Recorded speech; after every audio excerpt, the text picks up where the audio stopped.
Hello, my name is Anne Carter and I'm a Project Officer for the Freshwater Habitats Trust. I'm going to talk to you today about our project Testing the Water, which is part of the Brecks, Fen Edge and Rivers Landscape Partnership Scheme. And today we'll be looking at environmental eDNA. So, a little bit of background about Freshwater Habitats Trust. We started life as Pond Action back in the late 1980s, an organisation that subsequently became Pond Conservation, with Jeremy Biggs and Penny Williams at the helm. In 2013, we relaunched the charity as a Freshwater Habitats Trust to spearhead the fight against biodiversity loss in all of Britain's freshwaters. So not just for ponds, but for all small water bodies, including streams, rivers and ditches. The Trust places particular emphasis on creating areas of clean water, something that has now almost vanished from large parts of the landscape, and which is vital for our wildlife. So a bit of background about the Brecks, Fen Edge and Rivers Landscape Partnership. With funding from the Heritage Fund, this landscape scale partnership focuses on the Brecks Fenland Fringe, key freshwater habitats and primary river corridors that provide the conduit for biodiversity and early settlement of a hostile landscape. These areas are often overlooked in a landscape that is famous for being sandy and dry, yet they are the driving force behind the area's unique biodiversity and history of human settlement. We, the Freshwater Habitats Trust, rates the Brecks as one of Britain's top 3 landscapes for freshwater wildlife, being equivalent in importance to the New Forest and the Broads. Its freshwater interest includes biodiverse chalk streams, networks of ancient pingo ponds, which are water bodies formed by pre-glacial ice lenses, creating depressions that fill with water as the ice melted, and fluctuating meres. The scheme focuses on the Brecks Fen Edge and Rivers landscape located on the borders of Norfolk, Suffolk and Cambridgeshire. On the western edge of the Brecks, the dry landscape changes dramatically into fenland, where ditch networks, despite being intensively farmed and increasingly disconnected, still have isolated freshwater hotspots supporting endangered species. The history of settlement and land use means that these assets, with their opportunities and stories, are on the doorstep of most of the population, yet despite or perhaps because of this, they often remain unacknowledged and overlooked. Over the 5-year delivery period, from 2020 to 2024, working with partners and communities, the partnership aims to deliver a minimum of 24 projects. We are leading on one of these projects, Testing the Water, which is a citizen science project to raise awareness of habitat loss, pollution and rare species, involving people in practical activities to get new information about the project area through surveys using cutting-edge environmental DNA sampling of ponds, streams, ditches and river headwater streams, and rapid water quality test kits that make visible pollution that is otherwise invisible and largely unknown. This will help to achieve 3 broad aims: to map the extent of clean, unpolluted water, providing a baseline for long-term monitoring, to increase people's engagement with and understanding of the exceptional freshwater heritage of the Brecks, and to inform the delivery of river restoration activities and guide future landscape conservation activities in the scheme area. So today we will be focusing on the use of cutting-edge eDNA test kits. For the Brecks project, we are going to be sampling a range of water bodies across the Brecks to test for vertebrate species, so mammals, fish, birds and amphibians. We'll also be doing clean water testing on these water bodies. So a bit about eDNA testing for aquatic wildlife.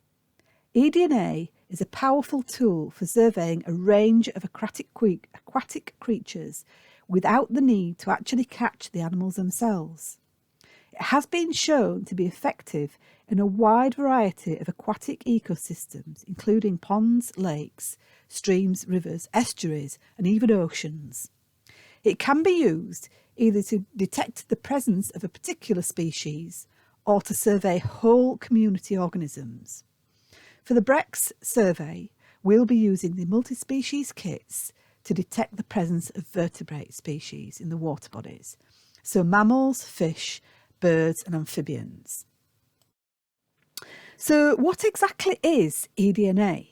It's short for environmental DNA.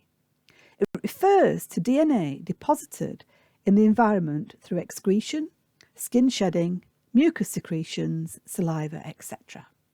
This can be collected in environmental samples, for example in water or sediment, and used to identify the organisms that it was originated from. eDNA in water is broken down by environmental processes over a period of time. The average half-life of eDNA is about 48 hours, but this varies depending on environmental conditions, and small amounts of DNA have been known to last 4 weeks.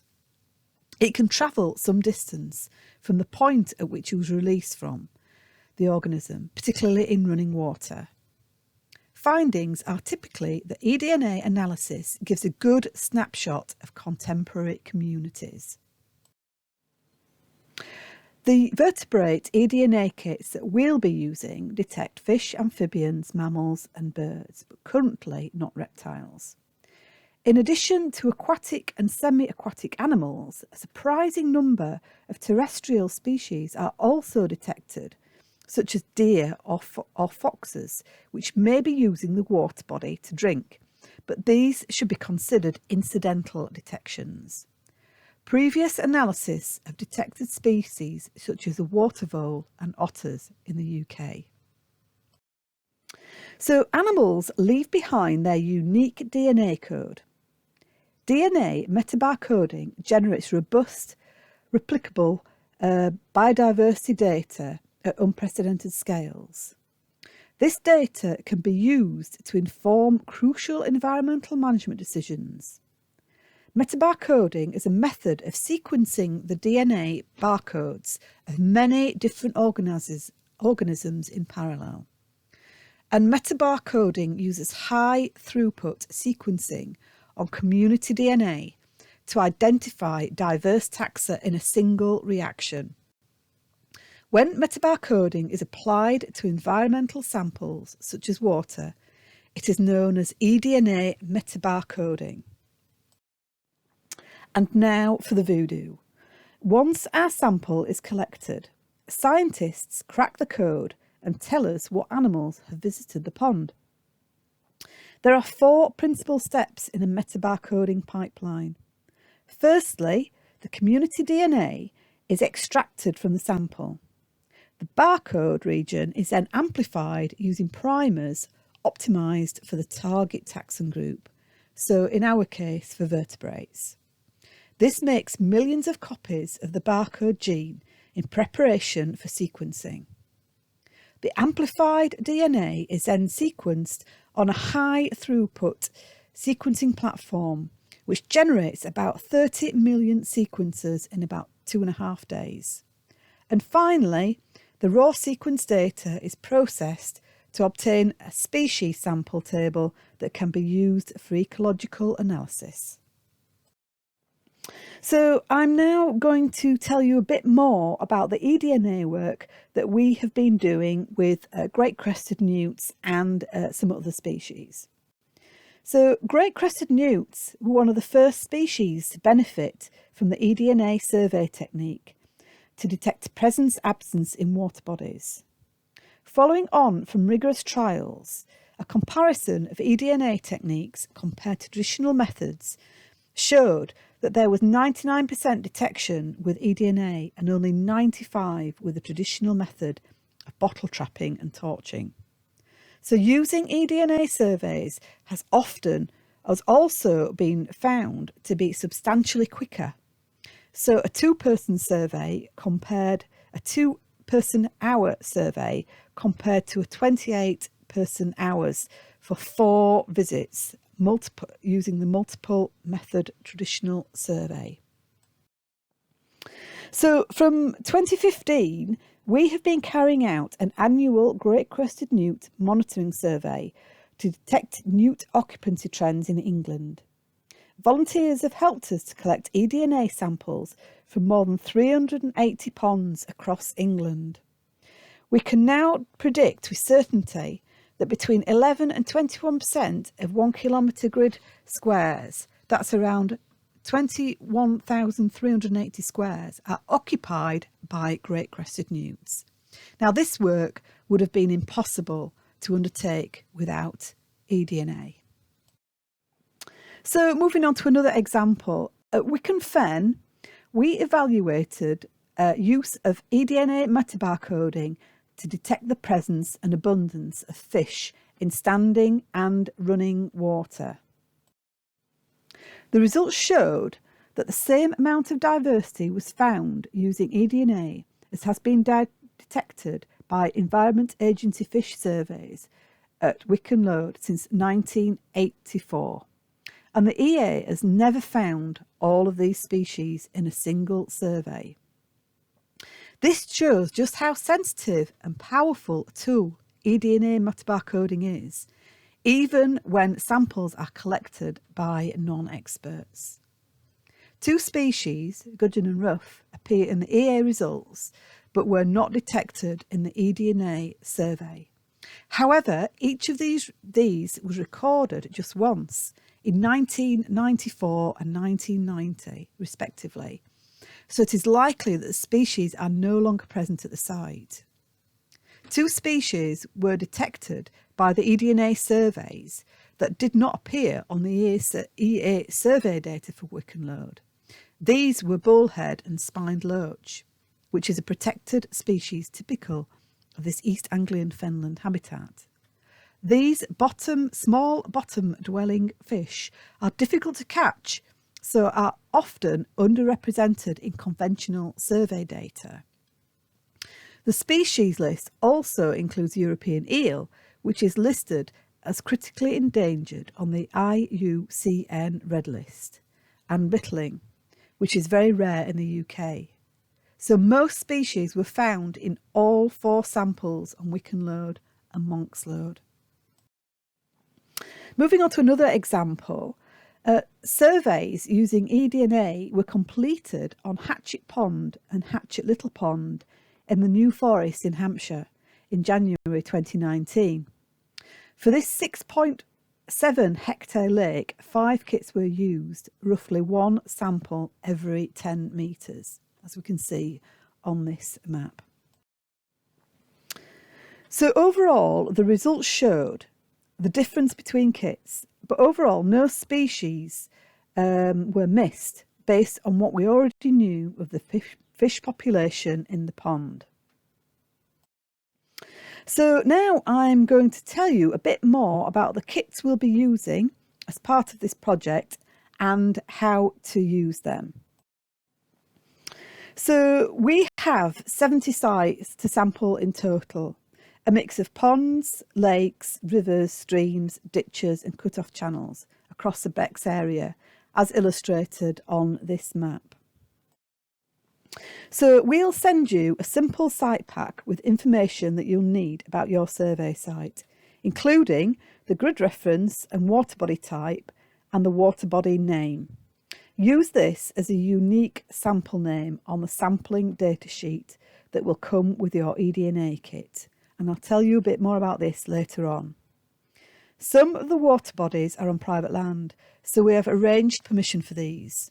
If the owner requires you to let them know when you are planning to visit, the contact details will be included in the bottom box. Many of the sites are publicly accessible, but please do note, If you are sampling a river or lake where fishing is taking place, then please do speak to any fishermen present before collecting water samples and disturbing the water. So what is in the eDNA kit? So when you sign up to carry out one of our surveys, we'll send you a Naturemetrics eDNA kit for each water body. The kit contains a pair of sterile gloves, a sampling bag, and a sterile 125ml ladle to help you collect your water sample. It also includes all the kit you'll need to filter the sample, so an enclosed filter, 100ml plastic syringe, and a small syringe with the DNA preservative and caps. It also contains a sampling data sheet, a specimen bag to put your filter in, and a prepaid return envelope. On completion of your survey, you can then send the filter and sampling data sheet back to the lab for analysis. And here we have a photograph showing the kit that you will receive. So a little bit about collecting the water samples. For the eDNA surveys, the aim is to collect up to 3 litres of water.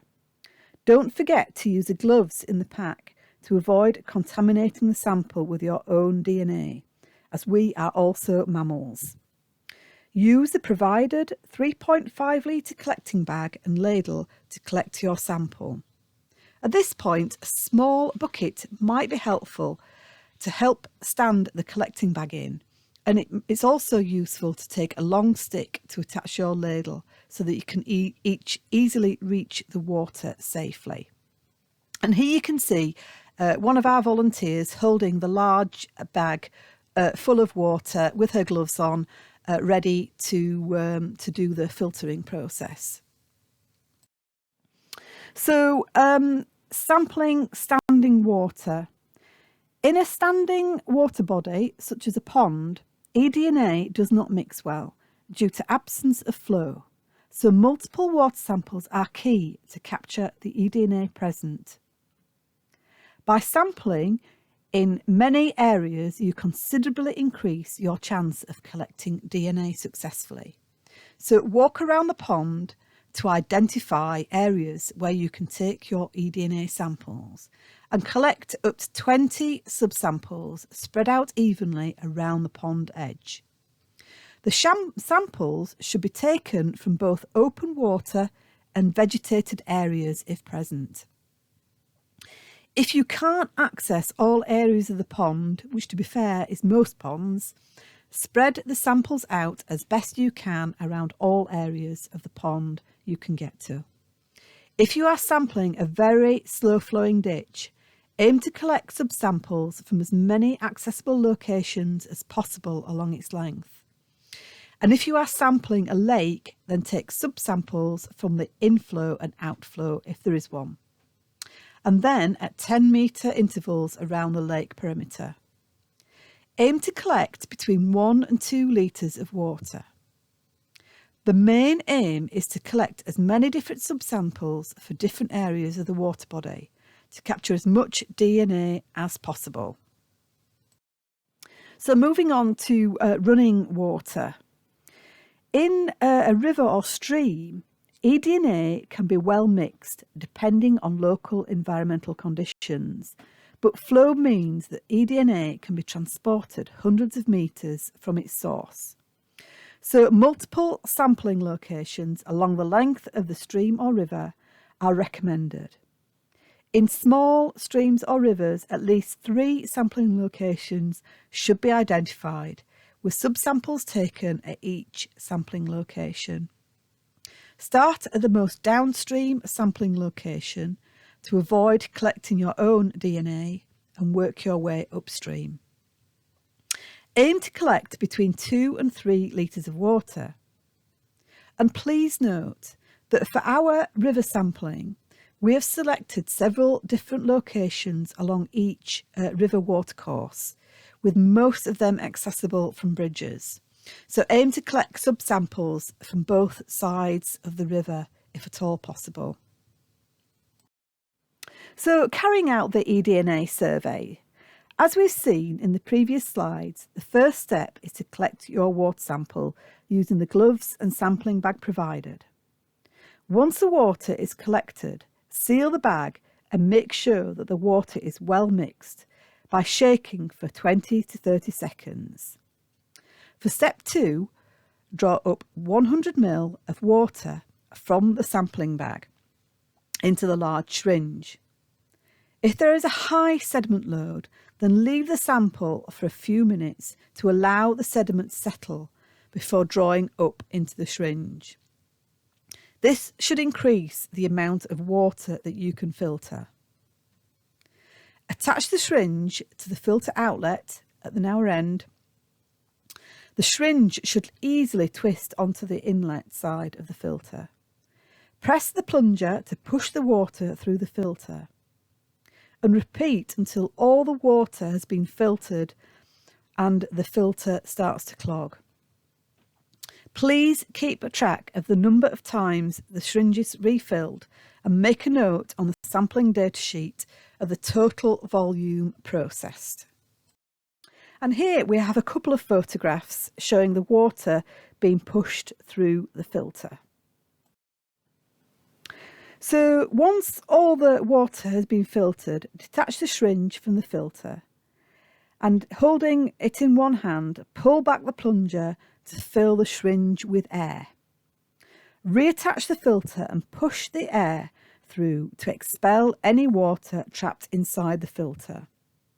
Repeat several times to remove as much water as possible. It helps to gently shake the filter as you do this. Uncap the small syringe, which is already filled with preservative solution, and twist it onto the filter inlet. Keep the lock cap, as this will be needed for the next step. The solution is non-hazardous to aquatic life, but release into the environment should be avoided. We advise performing this step away from the water's edge and to avoid spills. Now you need to hold the filter so the outlet, the wide point, points upward. We advise you to do this step away from anyone's eyes. Carefully and slowly press the plunger to push the preservative solution into the filter. This must be done slowly to allow the preservative solution to spread out over the filter surface. Stop when the first drops can be seen emerging from the filter outlet, but do not remove the small syringe with preservative solution. Cap the filter outlet using the lock cap that was on the small syringe. And here we can see the air being pushed through the filter. Now this is a step that can be easily missed, but it's important to make sure that every bit of water is pushed through with the air before you go on to the next step. So please do try and follow the instructions closely. And these photographs illustrate how to attach the filter to the small syringe before pushing the preservative solution through the filter. So for the final steps, invert the filter so that the filter outlet points down and slowly press the plunger to expel the rest of the preservative solution. The entire volume of preservative solution should be added to the filter and the small syringe should be empty. Detach the small syringe while keeping the plunger depressed and cap the filter outlet with a separate lock cap. The preservative solution does actually contain a detergent, so don't be alarmed if it foams a little. Complete the sampling data sheet and the FHT recording form. More about this on the next few slides. And submit the information online using the WaterNet Data Hub. Place the bagged filter along with the sampling data sheet in the prepaid envelope provided and return to the lab for analysis. The samples should be stored at ambient temperature and sent to the lab within 2 weeks of sampling. So let's have a look at the eDNA kit recording forms. On completion of your survey, it is of vital importance to fill in both the Nature-Metrics sampling datasheet, which needs to be sent back to the lab with the filter, and our own eDNA testing the water recording form. The recording form is to collect the information that we need to log on to our FHT WaterNet data hub.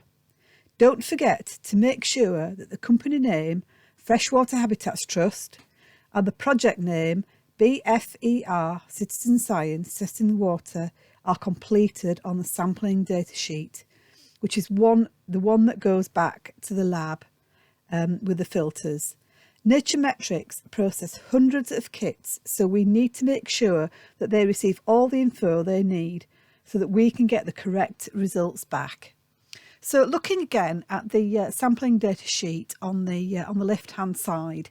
So as we've mentioned, we have the Freshwater Habitats Trust as a company name, the Citizen Science Testing the Water as a project name.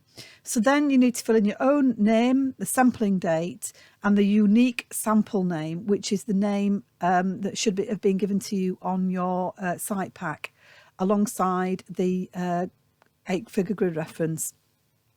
And the final bits of information, the volume filtered in millilitres and the water body type. And looking at our FHT recording form, again, the usual information, your name, email, grid reference, date, the recording group, and down near the bottom we have the water body name, or the unique sample name, and the eDNA kit number. Now this can be found under the barcode on the Nature-Metrics sampling datasheet. So it's important to get all this information sort of filled in on the sample sheet before when you finish your sampling. And then finally, and I will mention this again later on, once you're back at home, put the information from the recording form onto our WaterNet data hub. And Nature-Metrics also have a useful video on how to collect your sample. There is also a link to this on our website. So, pre-survey checklist. Please read all the biosecurity and health and safety information. This is available on our website. And check out access details and contact the landowner if applicable before heading to the site. Landowner information can be found on the site pack. So during the survey, don't forget to take your site pack, the FHT recording form, Nature-Metrics eDNA kit, your collecting ladle, a long stick to aid water collection, and don't forget to fill in the details on the FHT recording form and the Nature-Metrics sampling data form. And finally, post-survey, don't forget to send the filter in its specimen bag and the Nature-Metrics sampling data form back to the lab in the prepaid envelope. Enter the information recorded on the FHT recording form and then onto the WaterNet data hub. So, as well as carrying out your eDNA survey, we would ask that while you are out at your pond, that you also do some clean water testing at the same time. So, nutrient pollution is invisible, so often doesn't seem real to people. The quick kits that we use to test for phosphate and nitrate in water bodies makes it possible for people to easily see pollution for the first time, and gives us the opportunity to get data from sites which would otherwise not be monitored. Once you have taken your sample, following the instructions on the survey form, you can pick a range category for both nitrate and phosphate by checking the colour in the tube against the colour chart. Do this once the allocated time is up, so 3 minutes for nitrate and 5 minutes for phosphate. It's important to try and keep to these timings, as the colour will continue to develop with time. So you may find when you get back home and look at your tube, the colour may have darkened significantly. So it is important to make sure that you do keep to the timing. There is also a handy classification guide to see how polluted your water sample is. If your results fall into the blue section, this indicates that there is no evidence of nitrate or phosphate pollution. The green category indicates some pollution, and the brown and mahogany and maroon categories high or very high levels of pollution. So let's take a more detailed look at the clean water survey form. So I'll send you a recording form for each sample kit, so one for each pond. And this gives you all the instructions that you need to carry out your survey. On one side, there is a rundown on how to take your sample, and on the other side, the recording form. It's important to take this printed form with you, as you'll need it for the colour change chart. On the recording form, make sure that you enter the full grid reference for the pond and the recording group name BFER Testing the Water. We carry out clean water testing projects at different sites across the country, so filling in the group name ensures that when you come to download the data at the end of the project, we can easily find the Brecks data. So you can see here the important information, the grid reference, and also the recording group name here. We also have a full clean water leaflet with more details on clean water testing, including the classification chart that we've previously looked at. We'll send you one of these out with your clean water kits. Both the recording form and the leaflet can also be downloaded from the project website. In the project resources section on our webpage, we also have a video which was originally made for our Clean Water for Wildlife project. This takes you through all the stages of taking the sample and recording the results, so it's a really good refresh. Once you have completed your survey and filled in the recording form, the next step, once you are back home, is to submit the data online via the Data Hub on our project website. Just click the link and enter the results recorded on your survey form. And don't forget to add the recording group as BFER Testing the Water. As previously mentioned, we run clean water survey projects at different sites across the UK. So this will help us to identify your results for the area when it comes to download the data at the end of the survey period. So here you just click to submit, and again, don't forget to include the group name as BFER Testing the Water. So all the information you need can be found on our website.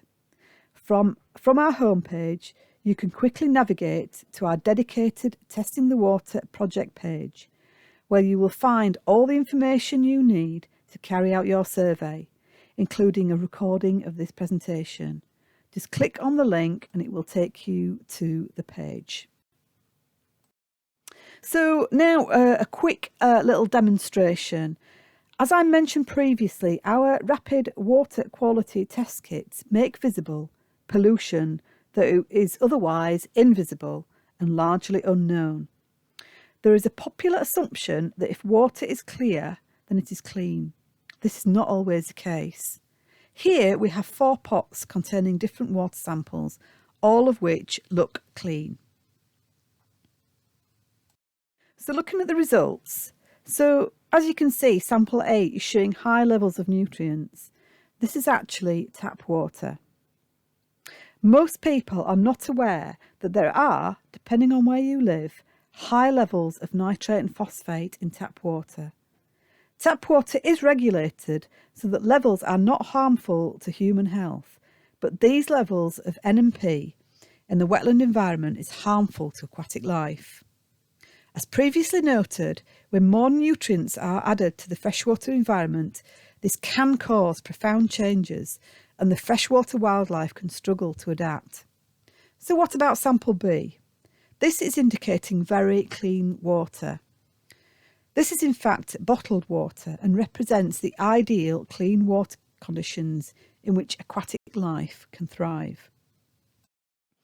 So sample C, again, we can see quite high levels of nitrate in this sample. And this sample is river water taken from the Yorkshire Ouse. And sample D, again, like B, this is indicating very clean water. This is rainwater from a rainwater butt. So these examples sort of show the difference in different samples. So, for example, river water, which could be getting nutrients from the catchment area, and rainwater, which is obviously just come straight down from the sky. So please do keep in touch as my email address and Twitter handles for our social media. If you've got any photographs of your sample, of your surveys, please do send them over to me and we can upload onto social media and share. And also we've got the web address down at the bottom here. So as I've said previously, all the information that you need will be accessible there. But please do keep in touch if you've got any problems at all, sort of email or phone, and we can sort out any issues. Thank you for listening.